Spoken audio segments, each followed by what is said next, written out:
salut cordial à tous, c'est vendredi, merci de répondre au rendez-vous de l'aventure du foot européen sur la 91.9. Au sommaire de Plateau Foot, les majeurs de nouveau très animés ce week-end après la trêve internationale.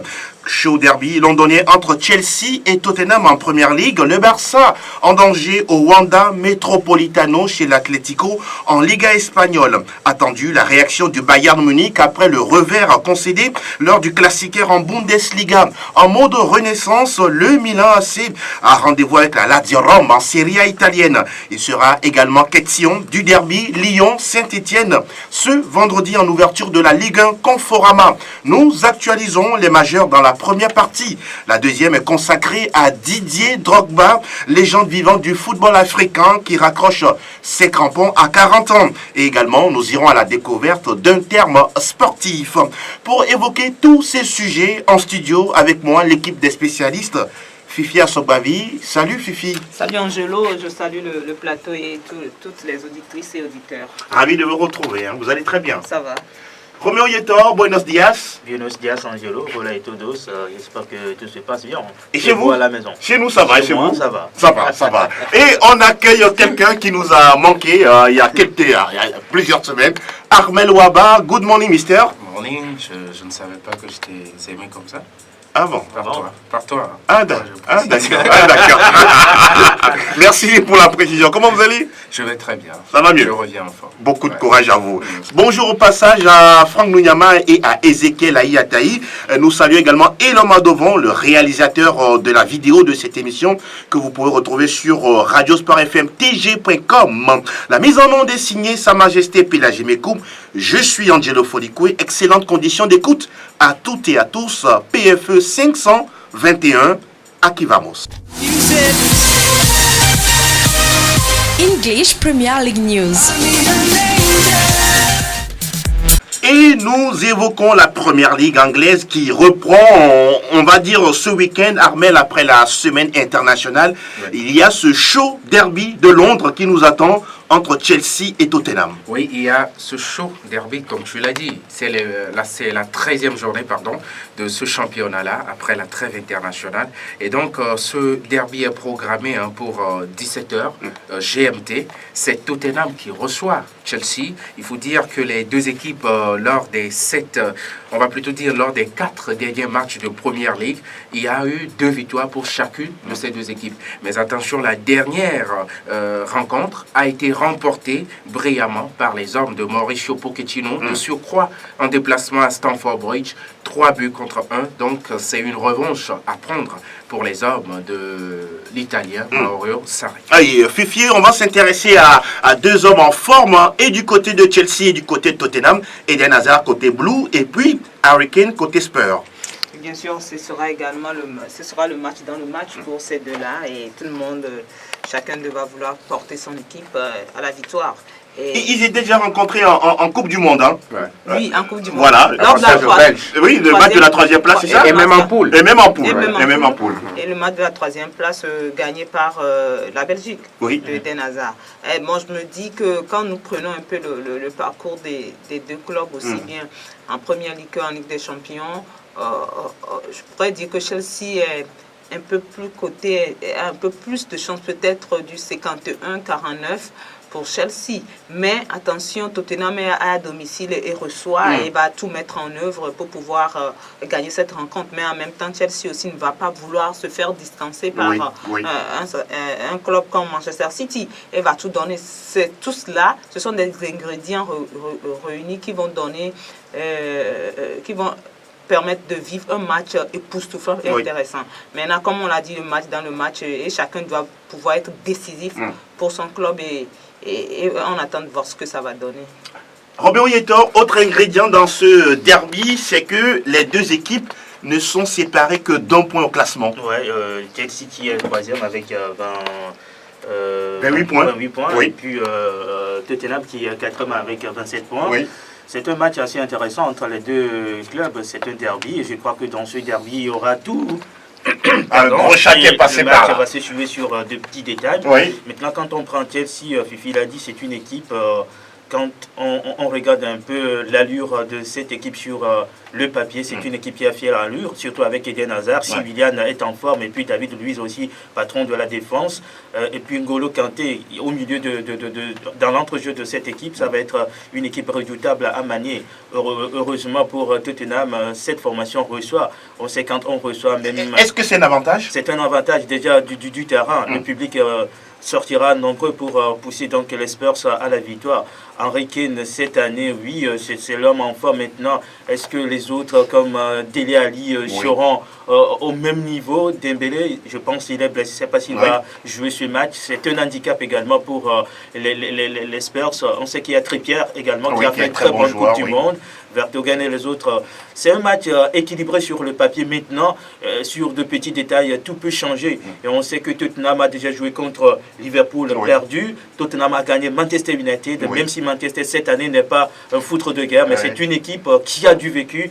Chelsea de son côté a déjà joué contre Arsenal, gagné, a gagné Liverpool en League Cup, a fait un match nul avec Liverpool en Première Ligue et a fait match nul également avec Manchester United. Ça veut dire que les deux équipes ont joué contre deux grands cadres de cette Première Ligue. En tout cas, Tottenham et Chelsea, ce sont deux gros clubs de la Première Ligue. Nous parlons quand même du championnat le plus riche de la planète football. On va s'intéresser à Liverpool. Qu'en est-il du calendrier de Liverpool? Oui, les Reds sont en déplacement. Ce sera sur la pelouse de Watford. D'accord. Et il faut dire que les Reds aussi sont très bien dans le classement. Oui, belle équipe de Jürgen Klopp. Et pour info, le Sénégalais Sadio Mané a prolongé l'aventure. C'est une très bonne nouvelle. C'est une bonne nouvelle, mais également aussi Kanté, N'Golo Kanté qui a aussi prolongé jusqu'en 2023. C'est fait déjà, c'est bon, c'est calé. C'est fait. C'est fait de 8,7 millions d'euros. On est passé à 17 millions d'euros. Mais est-ce que vous avez fait la conversion pour nous en Non, CFA? j'ai seulement décidé de ne plus venir dans le foot.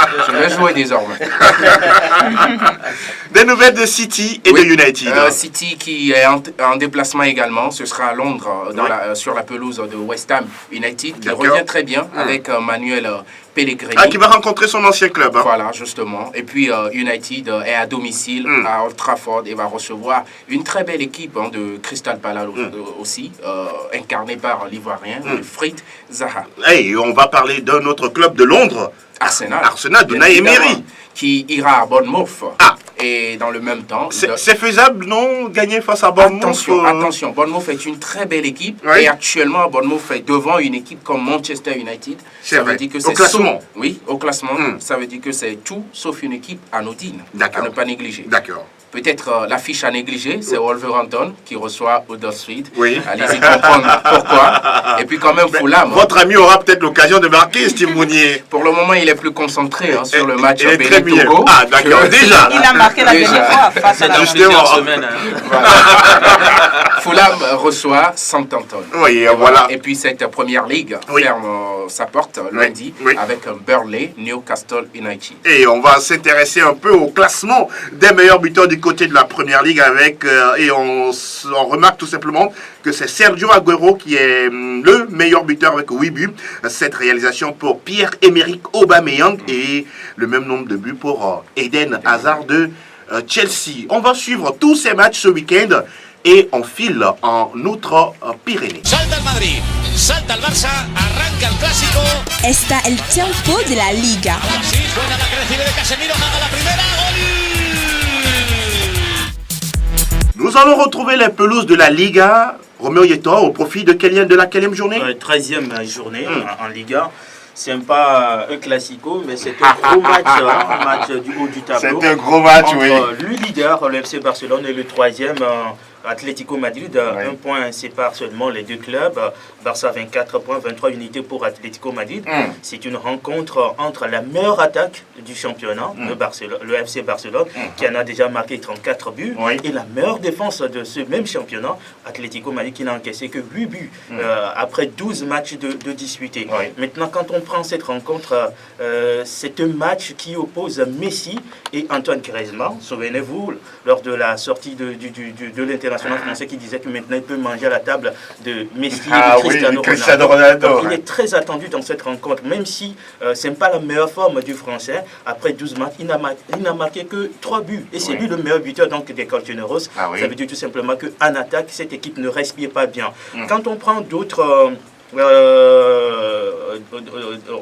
sur un autre plan, justement concernant cette rencontre, on dira tout simplement que le transfert de Griezmann avorté vers le FC Barça aussi va constituer un élément dans cette rencontre. D'accord. Et puis on dira également que la défense de l'Atlético Madrid, quoique c'est une défense assez solide, elle souffre un peu de l'absence de Juan Fran et également de Hernandez qui revient après une blessure. Je crois que ça va être un peu compliqué pour les Colchoneros, surtout que le FC Barcelone a déjà joué contre le Real Madrid, gagné 5 buts à 1, pardon, et les Colchoneros ont fait match nul face au Real Madrid. Le FC Barcelone a joué également contre Séville, gagné 4 buts à 2.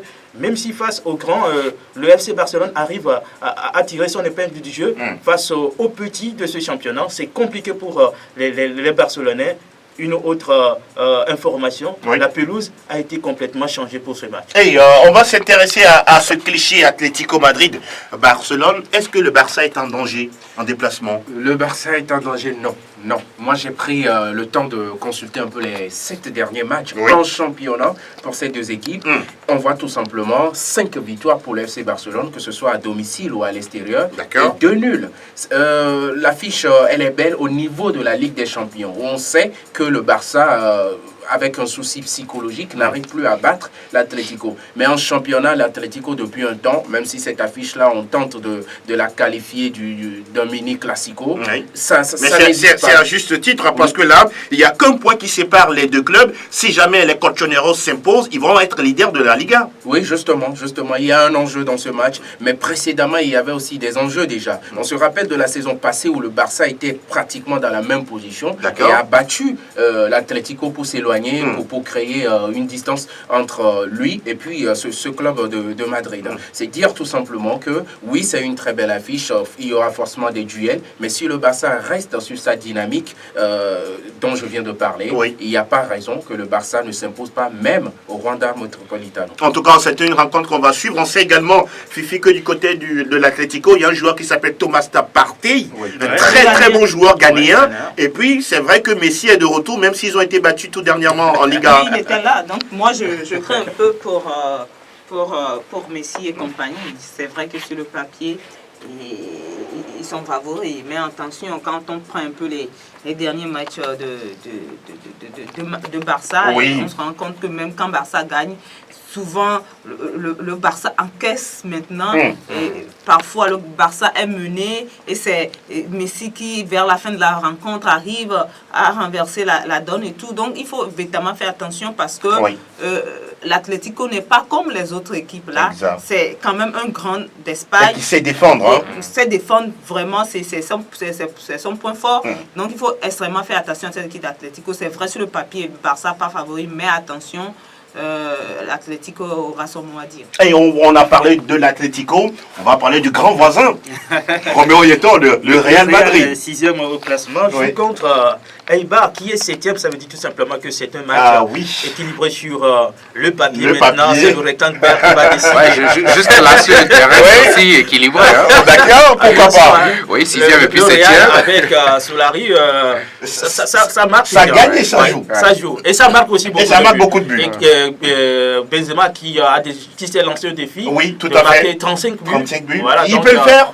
C'est possible parce qu'il a retrouvé le chemin des filets, il est en confiance. C'est ce qui est très important. Quand vous fixez un objectif et que vous êtes dans de meilleures conditions pour pouvoir y arriver, je pense qu'il n'y a rien pour l'arrêter à moins qu'il ne soit blessé au cours de ce championnat. En tout cas, Karim Benzema qui a la lourde responsabilité de tenir la baraque de la Maison Blanche en l'absence continuelle et perpétuelle même de Cristiano Ronaldo.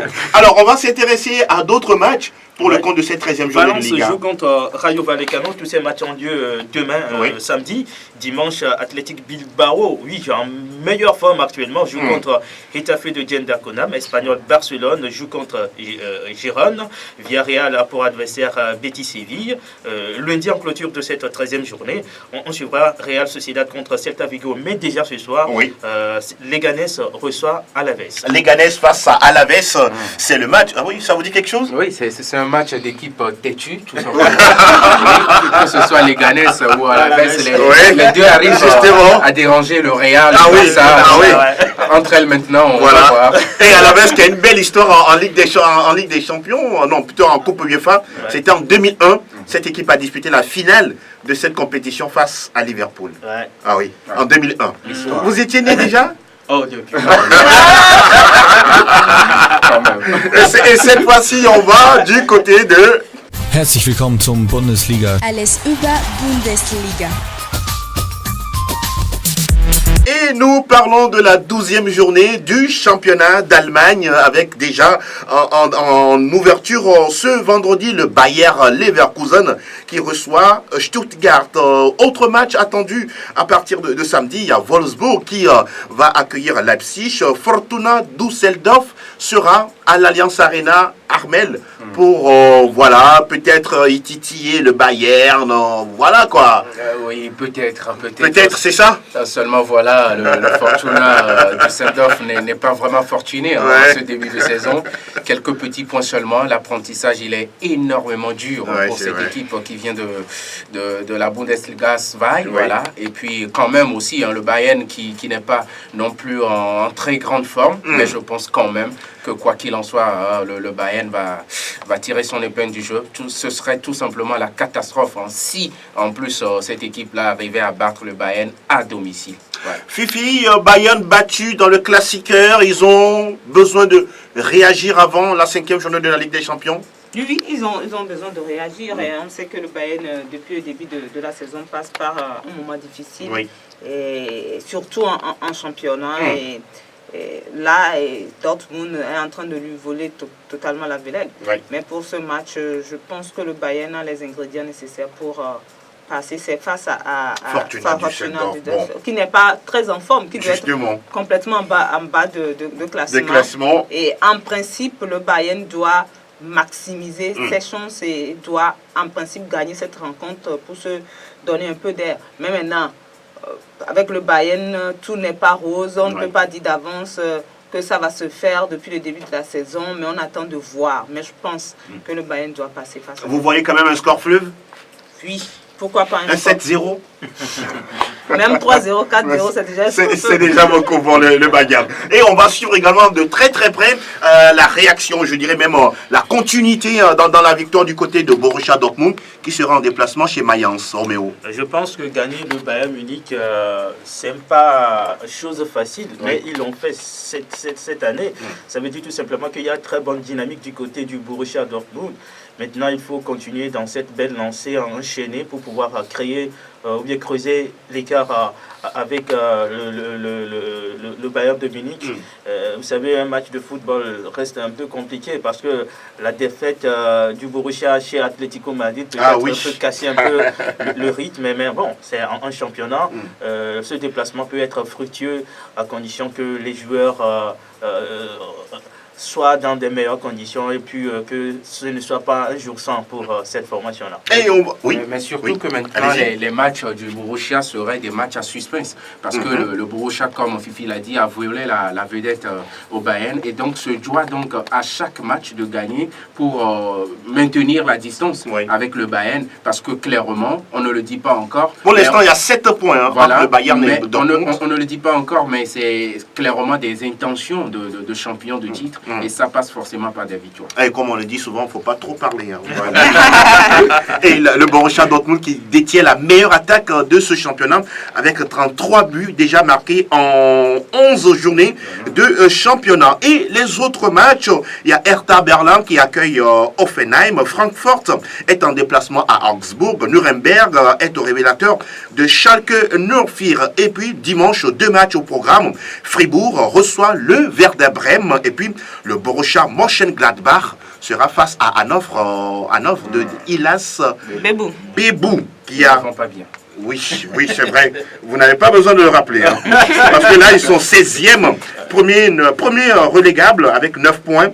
Ah oui, c'est dur pour l'instant pour la formation de Hanovre de Dilas Bebo. Et on va jeter un coup d'œil au niveau des meilleurs buteurs de ce championnat après 12 journées. Il y a Lukajovic de Francfort qui a 9 buts, 8 réalisations pour Paco Alcacer de Dortmund et puis Marco Reus de Dortmund. C'est curieux quand même, mais c'est normal. Le leader qui a au niveau des meilleurs buteurs, le classement des meilleurs buteurs, deux joueurs. Ouais, c'est surtout pour Marco Reus qui arrive désormais à maturité, épargné aussi par les blessures. Désormais, il est le capitaine d'ailleurs des jaunes et noirs et puis il tient bien ce rôle-là. En tout cas, c'est un joueur formidable. Oui, Roméo. Je crois que l'attaque du Bayern, pour l'instant, ne répond pas parce que sans Lewandowski, je crois... rien ne marche, donc il va falloir que les autres aussi arrivent à marquer. Quand lui ne marque pas, ça veut dire que l'équipe est en souffrance.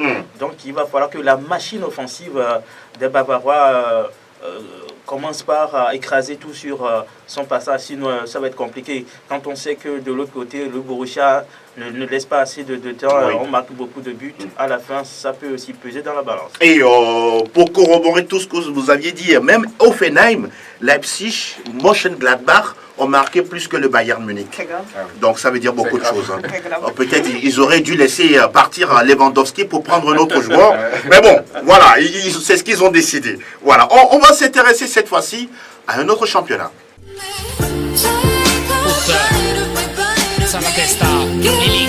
Tutto Calcio Italia. Spacca la porta, segna anche il Team Cup. 13e chapitre de la Serie A italienne avec 3 matchs au programme samedi. Udinese reçoit l'AS Roma, la Juventus accueille à domicile le Spal Ferrara et puis l'Inter Milan joue contre Frosinone. Armen. Oui, la Juve qui accueille le Spal, ce n'est pas un accueil, c'est un poison tout simplement. Ah d'accord. Voilà, parce que vous voyez la Juve battre Spal Ferrara? Est-ce que je vois le Spal Ferrara battre la Juve? Pour votre information, Spal a battu déjà l'AS Roma en championnat. La Roma, quoi que l'on dise, ce n'est pas la Juve. Ce n'est pas la Juve. Ça ferait grande tâche si cette équipe arrivait à battre la Juve. Je crois à la Juventus Arena. Donc voilà, et à mon avis, il n'y a pas match, même si ça reste le football. Maintenant, pour la Roma, je pense que c'est une équipe qui maintenant affiche aussi ses intentions. Hein, parce que dans la semaine, El Shaarawy, l'un des hommes forts, était courtisé de partout. Mais non, les Romains ont tout simplement prolongé le monsieur. Ça veut dire qu'ils ont envie de garder plutôt leurs meilleurs éléments pour former un bloc équipe fort en vue de concurrencer les autres. Et puis l'Udinese, une très belle équipe, mais depuis quelques saisons déjà, hein, avec notamment le raccrochement de leur emblématique capitaine Antonio Di Natale. Ce n'est plus la même équipe, c'est devenu une équipe ordinaire, voilà, qui désormais n'a que pour seule ambition le maintien dans le championnat. La Juventus, Fifi, a besoin d'être concentrée, sérieux jusqu'au bout? Oui, mais pour tous les matchs, la Juventus a besoin d'être concentrée. Même quand on joue face au dernier de la classe, on doit rester concentré. Et lui, ça s'annonce plutôt facile pour la Juve. Et, comme on dit toujours, le match se joue d'abord sur le papier avant de se jouer sur le terrain. Et sur le papier, la Juve, vu tout ce que la Juve a fait depuis le début de la saison, aucune défaite jusque maintenant. La Juve a déjà joué quand même quelques ténors, quelques grands, et la Juve n'a pas perdu. Donc on se dit qu'en principe, ça devait passer pour la Juve. Mais comme je l'ai dit, le match se joue également sur le terrain, et la Juve a besoin d'être concentrée du début jusqu'à la fin. Et quand on a un joueur comme Cristiano Ronaldo dans son effectif, on peut croire à la victoire. Ça fait peur, c'est ça? Ça fait peur à l'adversaire. Trop peur. Donc c'est déjà un point positif pour la Juve avant de se déplacer, même en déplacement. Avec son effectif Dybala, Mandzukic et les autres, ils sont capables quand même d'avoir cette victoire. L'Inter Milan avec Mauro Icardi aussi, face à Frosinone, ça devrait passer pour les Nerazzurri. L'Inter doit revenir rapidement parce que c'est une équipe qui a bien démarré ce championnat, mais a connu quelques difficultés en cours de route. C'est le moment maintenant de renouer avec la victoire, d'enchaîner. L'Inter, aujourd'hui, l'ambition, c'est d'être européen. La saison qui va arriver, donc il faut tout faire pour être parmi ces clubs-là qui vont représenter l'Italie dans les compétitions européennes. Et en tout cas, les Nerazzurri qui sont bien placés dans leur groupe de Ligue des Champions, je pense que les huitièmes de finale, ça devrait le faire. On va s'intéresser à d'autres matchs qui vont se disputer dimanche. Parme qui sera face à Sassuolo. Le Napoli reçoit le Chievo Vérone. Bologne sera face à la Fiorentina. Empoli qui joue contre Atalanta Bergame. Et puis, ce match également très important à suivre entre la Lazio qui accueille le Milan AC, soit le 4e face au 5e. Oui, le Milan, on l'a dit, hein, c'est un club qui revient maintenant dans l'élite du football italien, avec notamment les nombreux recrutements. Oui. Et déjà même on souffle le retour de Zlatan Ibrahimovic. Vous pensez que ça peut se faire? Que ça peut se faire, oui, parce qu'il a un agent de grande classe, Raiola. Bien sûr. Mais dans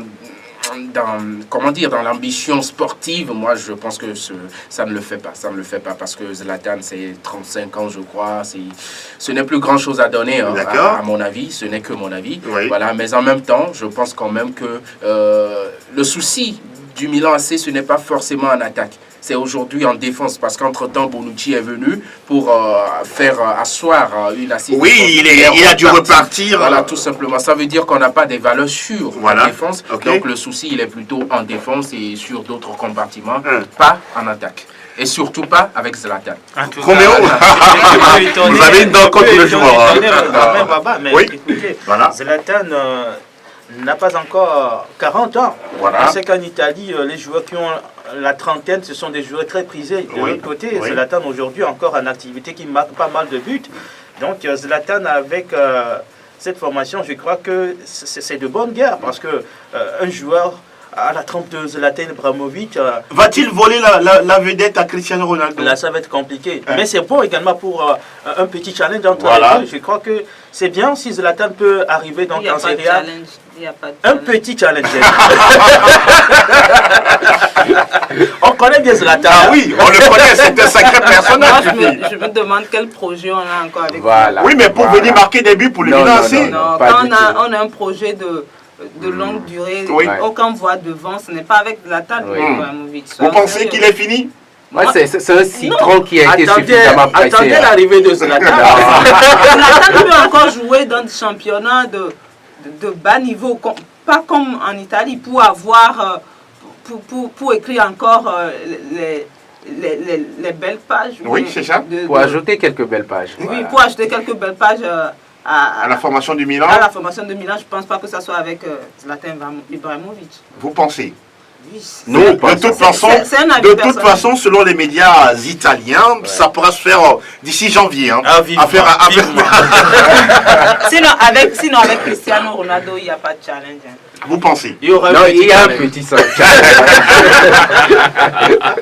Pendant ce temps, nous accueillons en studio Michel Takwa, notre confrère de New World TV. Salut Michel. Salut mon cher. Comment vous allez? Maestro, je vais bien. En forme? En forme, ça fait mal de rater une minute de plateau foot Europe. Ah d'accord. Mais l'essentiel, c'est que je suis là. Bon, l'essentiel, il y a beaucoup d'autres sujets à discuter. Merci de nous rejoindre. Nous restons toujours au niveau de la Serie A pour parler du dernier match. Ce sera entre Cagliari et Torino en clôture lundi. Et du côté du classement des capocannonieri, on retrouve Piatek du Genoa, curieusement, avec 9 buts.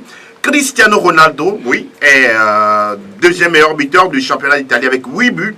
Et puis Ciro Immobile de la Lazio Rome avec le même nombre de réalisations. Ah oui, je sais que vous aimez ce joueur, mais bon, il a quitté votre équipe. Ouais. Mais ça ne vous étonne pas, n'est-ce pas, qu'il soit toujours en forme? Il est toujours en forme, mais vous vous souvenez, lors de ma dernière venue ici, j'avais dit que CR7 allait revenir en puissance. Et donc il le prouve. Et donc, comptez sur moi, tout ce que je dirai la prochaine fois sera bien. Vous êtes un prophète. Bien sûr. Prophète Michel Takwa. Voilà qui est dit. Ça sonne bien. Ça sonne très bien. Fini pour la Serie A italienne. On va... Monaco, le champion. Et quel spectacle pour une dernière victoire. 100% Ligue 1, Conforama. Lacazette réussit le sien, 28e but de la saison sous les couleurs de Lyon avant de quitter le club. Oui, ce sera entre Lyon et Saint-Etienne. Je ne sais pas pourquoi on l'a mis sur vendredi. Bon, on me dira que c'est le tirage. Oui. J'aurais préféré voir ce match-là bon, le dimanche. Notre équipe lyonnaise, ouais, ça, je donc, parle de Jean-Michel Aulas, est en Ligue des Champions. Mieux se préparer avant de recevoir City. City, bien sûr. Lyon est 4e, Saint-Etienne 5e. Voilà. Lyon a 24 points, Saint-Etienne 23. Donc, ça, c'est intéressant. Sépare les deux. Et sur les 5 dernières confrontations entre les deux équipes, c'est deux victoires partout et un match nul. Donc, on peut se dire déjà que ce sera un match équilibré entre les deux formations. Et les 3 derniers matchs de Lyon, c'est une victoire et 2 matchs nuls. Les 3 derniers matchs de Saint-Etienne, c'est 2 victoires et un match nul. Ah, ça c'est intéressant. Donc là, on peut se dire que c'est clair que ce sera un match équilibré entre les deux. Vous parlez du 50-50 ? Du 50-50 pour moi. Maintenant, Lyon est à domicile. Lyon est à domicile et la loi du domicile peut jouer en faveur des Lyonnais. Et il y a aussi un Moussa Dembélé qui est arrivé du côté de Lyon, qui fait du bien à cette équipe. Votre ami Memphis Depay est en forme, est en feu. Forme également, en feu. Alors que Ndombélé. du côté de Ndombélé également Tanguy Ndombélé, oui. Maintenant, du côté de Saint-Etienne, s'il n'y a pas de très grand nom à part Ruffier, peut-être Kabela. Voilà, Ruffier, précisons que c'est un gardien. C'est un gardien. Ça compte, hein. Ça compte, n'est-ce pas? Voilà, ce sont les noms plus connus là-bas. Et puis Kabela aussi, qui a fait Marseille. Exactement. Donc, peut-être du côté de Saint-Etienne, on va compter plus sur le collectif que sur l'individualité. Alors que du côté de Lyon, parfois ça va, parfois ça ne va pas depuis le début de la saison. Maintenant, eux, ils ont des individualités qui peuvent vraiment faire la différence. Donc, on attend de voir à partir de ce soir ce que ça va donner cette rencontre. Michel, votre avis sur ce derby rhodanien, le 117e du nom? Par rapport à l'histoire, je pense que Fifi a pris le soin de le dire, ça va être une rencontre un peu difficile et équilibrée, parce que voilà, entre les Gons et puis les Stéphanois, on a toujours eu des matchs un peu compliqués. Maintenant, quand vous voyez aussi le tableau, ce sont des équipes qui sont un peu serrées. Ça reste un match difficile à ce niveau aussi. Et puis un duel sans merci entre le vieux Gassé et puis... Vous pensez qu'il est vieux? C'est un expérimenté. Il est expérimenté et vieux. Vous savez, l'expérience va sûrement avec l'âge. Hein. Il est un peu vieux, donc... il a su inculquer dès son arrivée des valeurs au club stéphanois. Je pense que sur ce match, il va vouloir sans doute aller au-delà de tout ce qui se passe là-bas. Et Fifi l'a bien souligné au groupement Stadium, chez les Gonds bien sûr. Eux, ils accueillent. Je pense qu'a priori, ils sont favoris. Mais quand on voit la position des deux clubs, c'est difficile quand même de pronostiquer l'issue de cette rencontre. Et il y a souvent également un cliché qui est plus ou moins bon pour ce genre de derby, c'est les dérapages des supporters. Vivement que ça soit sain jusqu'au bout, hein, Armel. Bon, en même temps, je pense que le match se joue à Lyon, qui n'est pas forcément le même chaudron que Geoffroy Guichard, le stade de Saint-Etienne. Mais moi, cette équipe stéphanoise, je l'adore tout simplement. C'est une équipe qui joue, elle n'a pas de grosses individualités, on l'a déjà dit, mais elle a un collectif bien huilé. Si ce collectif est en forme, depuis Ruffier, en passant par Perrin en défense jusqu'à Kabela en attaque, et puis un certain Beric, un Slovène, buteur incontestable. C'est une très belle équipe. Michel et moi, d'ailleurs, on a l'occasion de la commenter. Forcément, c'est une équipe qui pose le jeu. Moi, j'adore jouer Saint-Etienne. Et si cette équipe arrive à jouer sur ses valeurs, avec l'inconstance dont Fifi a parlé pour Lyon, ça peut faire une très belle affaire pour les Stéphanois. Roméo? Oui, certes, Lyon a double visage cette saison. Mais attention, si les Lyonnais veulent préparer le match de City, par rapport à cette rencontre face à Saint-Etienne, je crois que les Stéphanois vont souffrir. Parce que c'est une équipe, quand Lyon décide de jouer, en tout cas l'adversaire est prévenu. Donc je pense que Lyon, avec tous ces talentueux joueurs-là, ne devrait pas se louper face à Saint-Etienne, même si collectivement c'est une équipe difficile à jouer. Je crois que les Lyonnais ont un peu plus d'avantage que sur les Stéphanois. En tout cas, on ne va rien rater, même pas la miette seconde de ce chaud derby entre Lyon et l'AS Saint-Etienne, le 117e derby du Rhône. Il y a également inquiétude au niveau du Paris Saint-Germain. Ah oui, vous en savez des choses. Justement, puisque vous êtes la patronne. Justement, vous êtes la patronne de cette Ligue 1 conformément. Fifi, dites-nous, qu'est-ce qui se passe? Les deux stars, Oui. Paris Saint-Germain blessé, Oui. et pas sûr qu'ils soient là demain face à Toulouse. Vous parlez de Neymar et de... Neymar et de Mbappé, Mbappé. qui sont blessés avec leur sélection Oui. nationale au cours de la trêve internationale de la semaine dernière. Et voilà, plus d'inquiétude au niveau de Neymar, on parle des adducteurs, et Aïe, aïe, aïe. au niveau de Mbappé, on parle de l'épaule. Et voilà, donc les Parisiens sont en train de croiser vraiment les doigts pour que la semaine prochaine, au moins un des deux se rétablisse pour la réception de Liverpool. Est-ce qu'en ce moment, c'est Cavani qui doit se frotter les mains? Ou bien bon, voilà. Je ne pense pas. Vous ne pensez pas. Vous ne pensez pas. Mais c'est inquiétant. C'est inquiétant parce que c'est deux valeurs sur lesquelles le Paris Saint-Germain compte. Oui. Même si Paris, voilà, en Ligue 1 sans Neymar et Mbappé, bon, c'est pas trop alarmant. Maintenant, par rapport à la Ligue des Champions, ça craint parce que Neymar apporte beaucoup. Mbappé, c'est un joueur très décisif qui peut changer le cours d'un match. Les absences des deux joueurs là vont peser sur les Parisiens. Maintenant, il faut essayer de pallier donc cet handicap là. Je crois que le coach allemand peut toutefois arriver à le faire parce que, quoi qu'on dise, le Paris Saint-Germain a une très bonne réserve. Le Paris Saint-Germain joue contre Toulouse, de Mathieu de Séville. Ah. Ça devait passer, même en l'absence des deux stars, ça devait D'accord. passer. Mais maintenant, on va attendre de voir ce qui va se passer samedi au Parc des Princes. D'accord. De Séville et compagnie, ils vont arriver, ils vont vouloir déranger un peu cette équipe de Paris. De Paris. En tout cas, Paris est en train de chercher sa 14e victoire en 14 matchs. Waouh, ça sonne bien. Hein. Elle est En Ligue. spécialiste de En Paris Ligue. Saint-Germain. Surtout spécialiste de Paris Saint-Germain. Qu'est-ce que vous en savez? Ben, j'ai compris. Et puis on va parler de Marseille. On part de Marseille ou bien de Monaco? Oui, on va commencer d'abord par Marseille. Un instant. Vous préférez Monaco? Amiens, Marseille reçoit. Bon. Amiens reçoit Marseille. Ce sera le dimanche. Oui. Ce sera en clôture. D'accord. Et voilà, Amiens qui reçoit Marseille. En principe, ça devait passer également pour Marseille. En déplacement. En déplacement. Ce sera peut-être un peu compliqué Oui. quand on prend la forme actuelle de Marseille depuis Exact. le début de la saison. Pratiquement la deuxième mauvaise défense de la Ligue 1. Une équipe qui ne marque pas beaucoup quand Mitroglou, Valère Germain et les autres. Clinton J, Payet. Ça ne va pas, on a amené Strootman, Oui. ça ne va toujours pas. Donc quand Payet ou Thauvin ne sont pas en forme, Marseille est en panne. Voilà, maintenant Marseille va se déplacer à Amiens. Moi je crois que Marseille est quand même, à même de pouvoir faire un résultat à Amiens. Maintenant, ça va dépendre de l'état d'âme de cette équipe-là, de la forme psychologique de cette équipe-là en se déplaçant. Et c'est sur ça que tout va se jouer. Maintenant, Amiens aussi à domicile va tout donner pour ne pas se laisser faire. Toujours attendu, Fifi, la première victoire. La première victoire de Thierry Henry à la tête de l'AS Monaco. La première victoire à la tête de Monaco, ce sera un déplacement à Caen. À Caen. Là, on ne peut pas. À Caen la victoire. À Caen. On ne donne pas la victoire à Caen. Cette équipe-là, on ne peut plus rien dire. C'est-à-dire que on se demande, on le disait ici la dernière fois, est-ce qu'il y a réellement encore une équipe de Monaco? Et à l'heure actuelle, je ne crois pas. Parce que Thierry Henry, lui, il est agacé par les critiques. Hein. Ben, il veut devenir entraîneur, il doit s'attendre à tout. Voilà, un entraîneur, voilà, justement.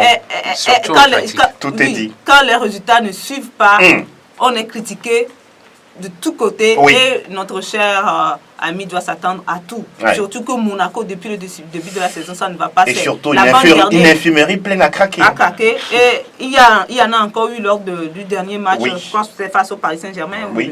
Il y en a encore eu. Exactement. Donc, finalement, ce sera difficile de miser sur Monaco. Dans cette rencontre. On va tout simplement suivre la rencontre. Voici comment le dire, Thierry Henry pourra engager sa première victoire. En tout cas, Monaco tombe mal sur Toulouse parce que sur Caen.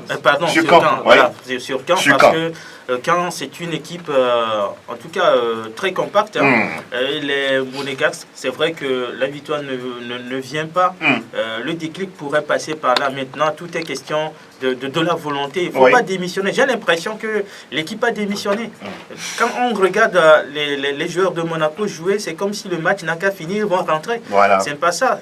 ils passent un temps assez compliqué, ils sont dans le dur, mais c'est dans cette souffrance qu'il faut se surpasser également, essayer de se transcender pour gagner des matchs. Il suffit que Monaco gagne une seule rencontre.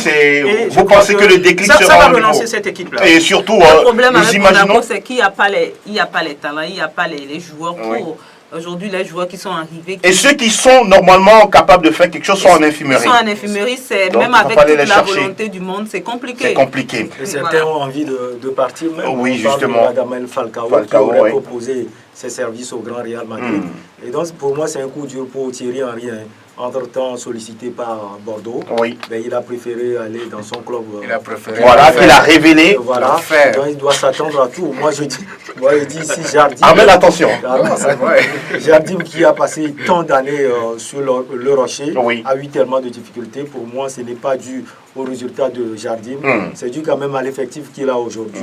Et à la politique du club. Et à la politique du club, il faut essayer de trouver des panacees à ces genres de problèmes. Vivement, parce que j'imagine déjà la première victoire de Monaco, la ruée des journalistes auprès de Thierry Henry pour recueillir ses sentiments. Autre match et en boucle pour la Ligue 1. Rapidement, Dijon reçoit Bordeaux, Nantes joue Angers à domicile, Reims de Romao joue le dernier au classement et Guingamp. D'accord. Devait passer également. Avec Jocelyn Gouverneur. Oui, et Strasbourg reçoit Nîmes, Montpellier, Rennes, et puis Nice-Lille. Ah, ça doit être un match assez intéressant entre Nice et Lille. Patrick Vieira face à Galtier, c'est ça?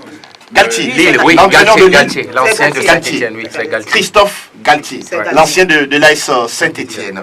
Merci beaucoup, Sa Majesté Fifi Asogbavi. On reste toujours dans le registre des majeurs et cette fois-ci, nous parlons de la Super League, nous parlons du championnat turc de football avec la 13e journée, Fifi, qui se joue ce week-end. Nous allons parler de 3 clubs, Istanbul, Başakşehir, Galatasaray et Kaşimpasa, parce que ces 3 clubs se suivent au classement. Istanbul est leader avec 27 points, 23 pour Galatasaray et puis 22 unités pour Kaşimpasa.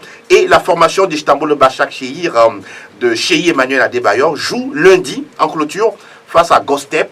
Pendant ce temps, Galatasaray sera face à Konyaspor en avancée et Kaşimpasa reçoit Matalyaspor. On espère que le capitaine des Étoiles va jouer. Parce que sur ces 2 dernières journées... il n'a pas joué, il était sur le banc. Il était sur le banc. Est-ce qu'il est blessé? Est-ce qu'il est en concurrence? Il avait joué sur la pelouse pourrie de donc sûrement que c'est une question de concurrence qui est mise du côté du club d'Istanbul Başakşehir. Vous savez, pour préparer Cotonou, il va falloir que Cheyi commence par jouer avec son club. D'accord. C'est pas lui qui va décider. Ah, bon. Est-ce qu'il sera Il faut le travail, bien sûr. Non, il sera à Cotonou. De toutes les façons, je sais que Michel est un grand avocat du Longil, l'attaquant togolais, donc ça se comprend. Fini pour les majeurs, nous allons remonter le générique Plateau Foot Europe et derrière, nous parlons d'une légende vivante du foot. Retour dans Plateau Foot Europe, nous parlons cette fois-ci de la retraite internationale de Sa Majesté, de son roi, le King Didier Drogba, qui a tiré sa révérence à 40 ans dans la nuit du 21 au 22 novembre. C'était via son compte Twitter, Didier Drogba. Là, je suis rassuré, puisque quand tu as précisé dans la nuit, c'était comme s'il était mort. Non, nous parlons de quelqu'un qui a juste raccroché ses crampons. Il est bien vivant, s'il vous plaît. Il est bien vivant. Didier Drogba. Fifi, j'ai envie que vous parliez de Didier Drogba. Qu'est-ce que vous retenez de l'homme? Oui, moi, je retiens de lui son talent, premièrement, parce que c'est ça qui a fait qu'on l'ait vraiment connu. Et ensuite, son humilité, c'est un joueur très très humble, pas comme ce qu'on a l'habitude de voir un peu en Afrique, dès qu'ils ont commencé par avoir de l'argent. Il a la tête sur les épaules et il a beaucoup de maturité et puis d'engagement partout où il est passé, dans tous les clubs et surtout son passage à Chelsea où il a tout donné pour gagner la Ligue des Champions avec Chelsea. Donc voilà tout ce que je retiens de l'homme. Il est sobre, humble, voilà tout. Mais ce que je regrette, c'est qu'il n'ait pas gagné la CAN avec l'équipe de la Côte d'Ivoire. Il s'en va et puis juste après, la Côte d'Ivoire gagne la CAN. Ça, moi, personnellement, ça m'a vraiment fait mal. Michel, vous avez des heures parce que s'il faut parler de Drogba, on va demander au directeur des programmes. Vous savez, Fifi a dit l'essentiel. Il y a aussi un côté qu'on ne connaît pas de Drogba. C'est quelqu'un de très posé. Vous savez, dans un moment difficile de son pays, la Côte d'Ivoire, c'est quelqu'un qui a été neutre à tous les niveaux parce qu'on a voulu voir des récupérations politiques de la part de Alassane Ouattara et de Gbagbo, l'ancien président. Puis ce Drogba, son village se situe à 2 km de celui de Gbagbo, bien sûr.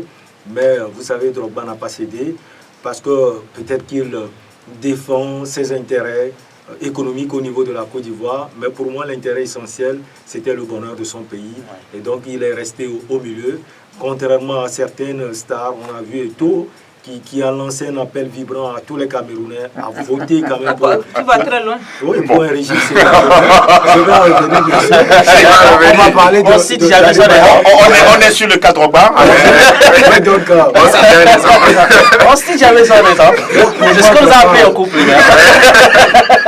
Drogba, c'est un joueur accompli à tous les niveaux. Félicitations surtout à lui. Et pour moi, c'est un exemple à suivre pour les jeunes Africains. Armel Ouaba. Ah oui, Drogba, c'est tout simplement un mental de guerrier. Voilà.